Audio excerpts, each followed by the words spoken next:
nato gikan sa atong ebanghelyo ang pangutana sa mga Pariseo ngadto gayud sa atong Ginoo. Nganuman nga kami ug ang mga Pariseo masubsob nga nagpuasa apan wala magpuasa ang imong mga tinun-an. The question of fasting. Kita nga mga Katoliko karon nga panahon adunay gihatag kanato nga panahon sa pagpuasa.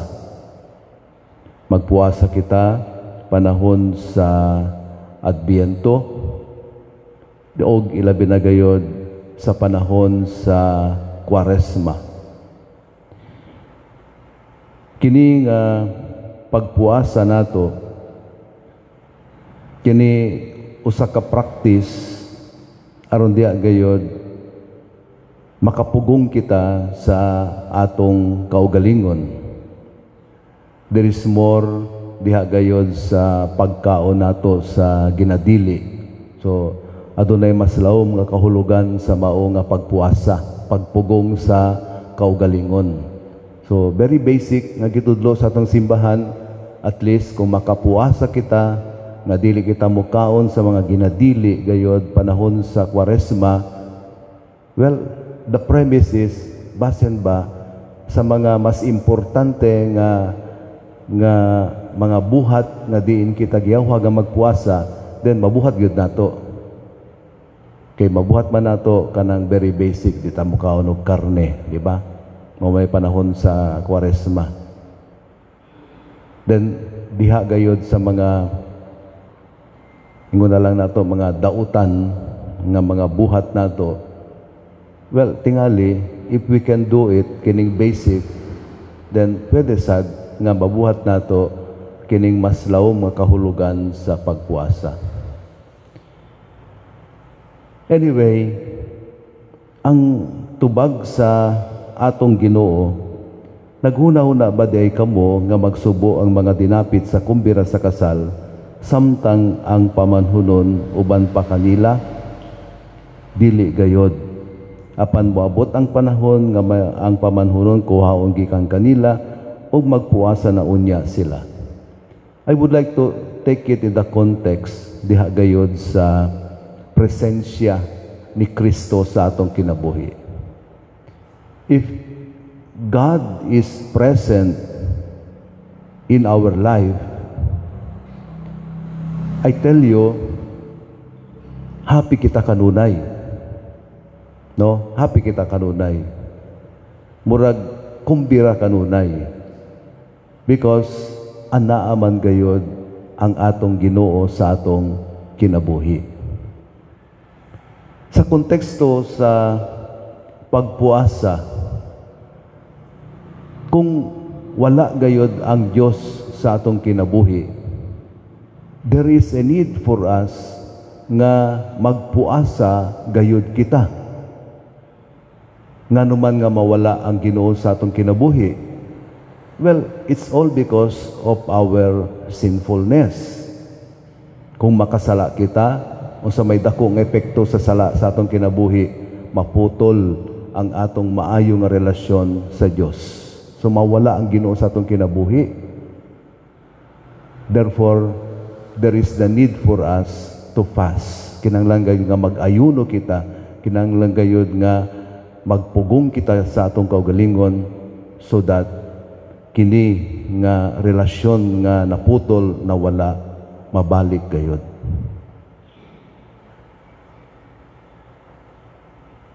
Kung naa gayud ang Ginoo sa atong kinabuhi, there is contentment diha gayud kanato. Mo siguro nga ningon na atong Ginoo nga nianhi siya aron matagang kitag madagayaon nga kinabuhi, the fullness of life. Ug magdepende ka nato how we will define this fullness of life. But I tell you, once nga anaa ka nato ang Ginoo, and we acknowledge and we embrace the presence of God sa atong kinabuhi, this will bring us to contentment. Wala na tayong hahanapin pa. Kasi alam natin na nasa atin ang Panginoon. Pero kung wala ang Panginoon sa ating buhay, we'll always desire for other things. Muna, ang goal na to, mahimo kitang kwartahan. Ang goal na to, mahimo kitang sikat. Maila sa tibok Surigao, no? Ang goal na to, basta, mga kalibutanon, no? But if we allow God to be with us always, muna siguro nga, mismo ang atong Ginoo, ningon siya nga, siya ang punuan sa paras, o kita ang mga sanga. Because we are really connected to God.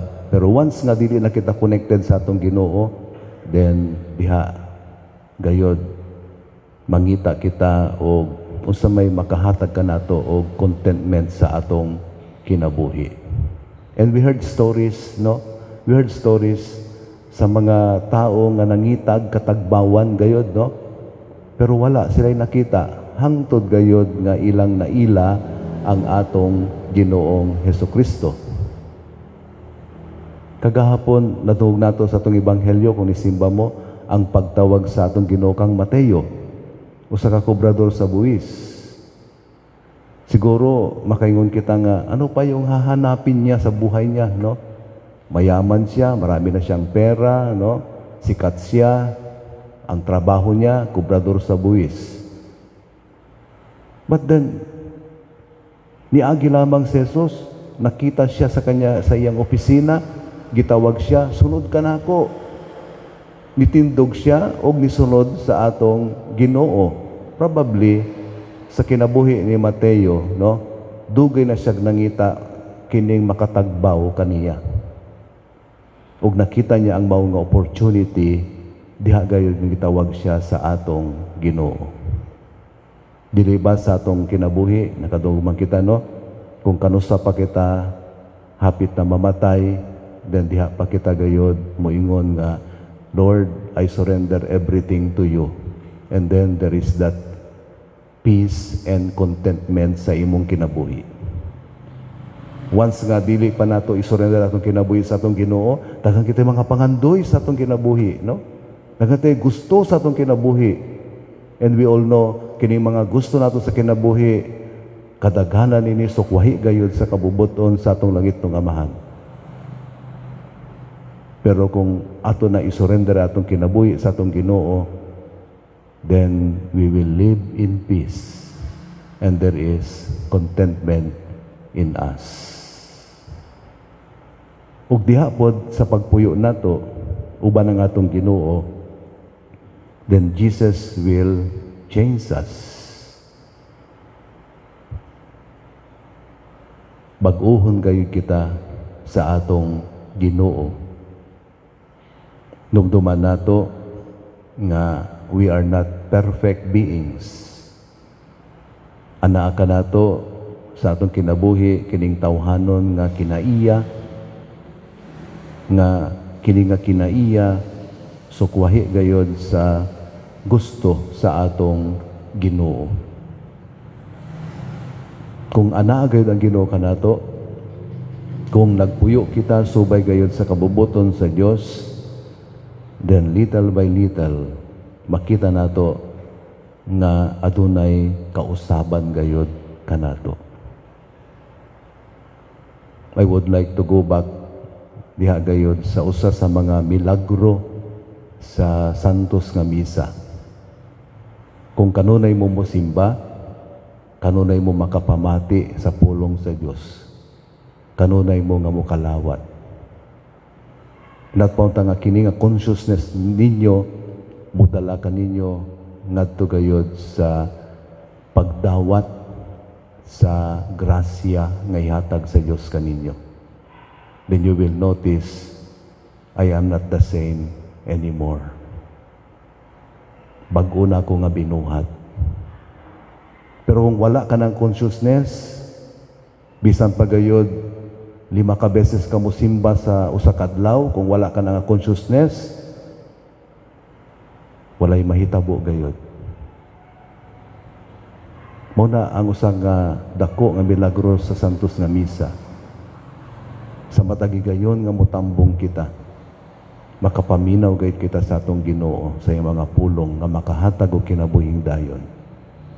Makakalawat kita sa maungapan nga makahatag og kinabuhing dayon. Og kini maoy mag-usab kanato as long as we embrace the grace of God.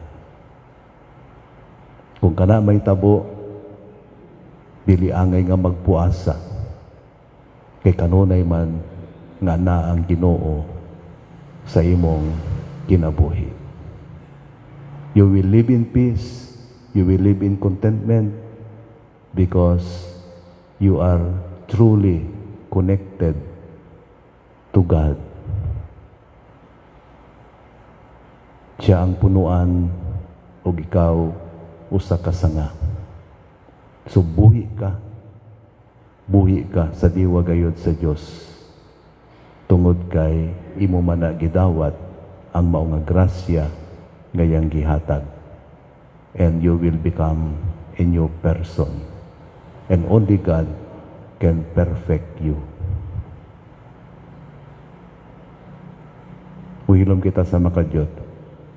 Ug diha sa mga kahilom, pangayon nato sa atong langitong Amahan nga kanunay ipadala niya ang iyang Espiritu Santo kanato aron ang mga Espiritu may motabang kanato sa pagsabot, may mulamdag sa atong hunahuna, may mugiya kanato aron sa kanunay atong mabuhat ang kabubuton sa atong langitnong Amahan.